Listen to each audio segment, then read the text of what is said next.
Oke, oke, baik. Besaran dan satuan. Tadi kita sudah singgung bahwa besaran itu adalah sesuatu yang dapat diukur dan mempunyai nilai yang dapat dinyatakan dengan angka. Besaran ya. Nah, besaran ini karena bisa diukur, apakah semua besaran itu bisa dikelompokkan dalam besaran fisika? Ternyata tidak. Ya, jadi besaran fisika itu tertentu saja, dan besaran fisika ini bisa dibedakan menjadi dua, yaitu besaran pokok. Oke, besaran pokok atau kadang-kadang disebut sebagai fundamental quantity, ya istilahnya fundamental quantity. Besaran pokok ini sudah ditentukan terlebih dahulu, ya. Ada 7 besaran pokok. Siapa yang menentukan besaran pokok ini? Ini berdasarkan kesepakatan para ahli. Jadi ada pertemuannya, yaitu di konvensi ke-14 ya, di tahun 1971. Ditetapkan ada 7 besaran pokok ya. Yang pertama adalah besaran panjang. Nah, panjang ya. Ini panjang ini adalah besaran pokok. Kemudian dimensinya atau simbol menuliskan besaran pokok panjang ini adalah L besar, dan satuannya adalah meter per second. Begitu ya. Jadi besarannya adalah panjang. Yang pertama, dimensinya adalah L besar, kemudian satuannya, nah satuannya pun bisa macam-macam sebenarnya, tapi satuan internasional atau istilahnya SI-nya adalah meter per second. Kemudian yang kedua adalah massa. Massa dimensinya adalah M besar, satuan SI-nya adalah kilogram. Kemudian besaran pokok yang ketiga adalah waktu. Ya, waktu dimensinya adalah T besar. Kemudian waktu ini ya T besar, kemudian satuannya adalah detik, second ya, S kecil. Kemudian yang keempat adalah suhu. Nah, suhu ini ternyata dimensinya adalah theta ya, huruf Yunani. Huruf Yunani ya, huruf Romawi yang menyatakan biasanya sudut di sini namanya suhu ya, dimensi. Satuannya adalah Kelvin ya, Kelvin. Kemudian yang kelima adalah kuat arus listrik. Kuat arus listrik ini dimensinya adalah I besar, dan satuannya adalah ampere ya, A besar.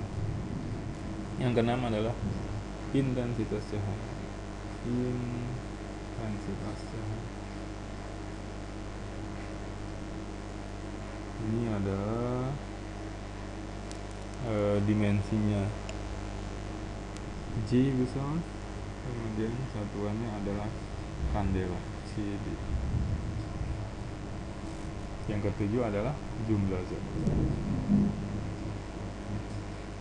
Jumlah zat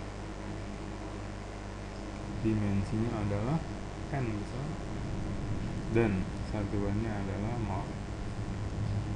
Oke, inilah 7 besaran pokok yang sudah ditetapkan terlebih dahulu.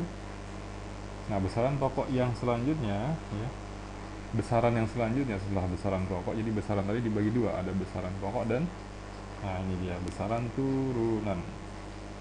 Apa besaran turunan? Besaran turunan adalah besaran yang diturunkan dari 7 besaran pokok tadi, jadi disebut besaran turunan. Derivatif quantity, turunan ya, besaran turunan. Berapa banyak besaran turunan? Besaran turunan ini ternyata banyak sekali. Contohnya misalnya kecepatan ya. Kecepatan itu adalah besaran turunan karena diturunkan dari apa? dari panjang atau jarak. Nah, jarak dengan panjang ini kan sebenarnya hal yang sama ya, hanya penyebutannya saja berbeda, tapi ternyata satuannya misalnya jarak ini pakai meter dan waktunya dalam second. Jadi meter per second itu adalah satuan untuk besaran kecepatan ya. Jadi kecepatan adalah besaran turunan. Apalagi besaran turunan yang lain adalah gaya misalnya. Oke, gaya ini apa rumusnya? Massa dikali akselerasi, jadi massa kali percepatan. Oke, jadi massa kali percepatan. Kilogram untuk massanya, percepatan itu adalah meter per detik untuk kecepatan, tapi kalau per detik kuadrat oke, jadi kecepatan. Kemudian usaha misalnya, usaha atau energi, nanti kita lihat apakah sama. Usaha ini adalah gaya dikali dengan perpindahan atau dikali jarak. Oke, gayanya ini kilogram dikali meter per second kuadrat ya, ini untuk jarak gayanya, kemudian jaraknya dikali lagi dengan meter.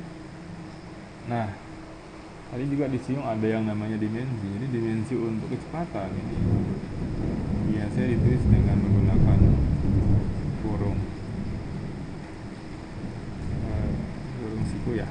Meter tadi atau panjang itu dimensinya adalah L, per second dimensinya adalah T, tapi saya bawa ke atas karena dibawa ke atas jadi T pangkat min 1. Gimana dimensi untuk gaya? Dimensi gaya itu ternyata adalah kilogram itu massa, jadi M besar ya, kemudian panjangnya meter L, per second pangkat min 2, makanya kita tulis pangkat min 2 ya. Jangan lupa menggunakan kurung siku. Oke, ini cara ya, tata cara menuliskan dimensi dari suatu besaran fisika. Untuk usaha bagaimana dimensinya? Kilogram itu massa, panjang meter itu adalah L, kemudian dibagi second T pangkat min 2. Oh, dikali lagi dengan meter L harusnya, tapi saya boleh pasang di sini jadi L pangkat 2 ya, sama aja ya. Jadi kita gabung meter kali meter jadi meter kuadrat. Oke, itulah dimensi dari besaran-besaran yang ada di sini. Ya, jadi besaran turunan dalam hal ini memiliki banyak sekali variasi. Nanti dari besaran turunan ini kita bisa menyelidiki apakah misalnya usaha dan energi, misalnya energi di sini itu apa hubungannya? Energi apa besaran energi yang kita kenal? Misalnya energi potensial gravitasi ya, mg dikali h, massanya itu kilogram satuannya, kemudian dikali dengan g ini adalah percepatan gravitasi, jadi sama dengan percepatan yang meter per second kuadrat satuannya, kemudian h ini tinggi itu ada meter.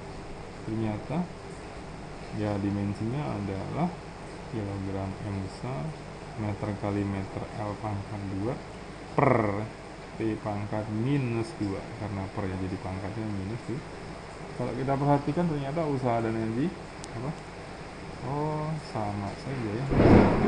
Makanya dalam beberapa rumus energi dan usaha ini suka atau sering dipersamakan. Jadi ya, jadi usaha itu memiliki dimensi yang sama dengan energi.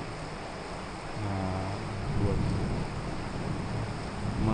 menggunakan dimensi atau analisa dimensi ini kita bisa nanti menyamakan rumus usaha dan energi itu menjadi suatu yang sepadan atau sama.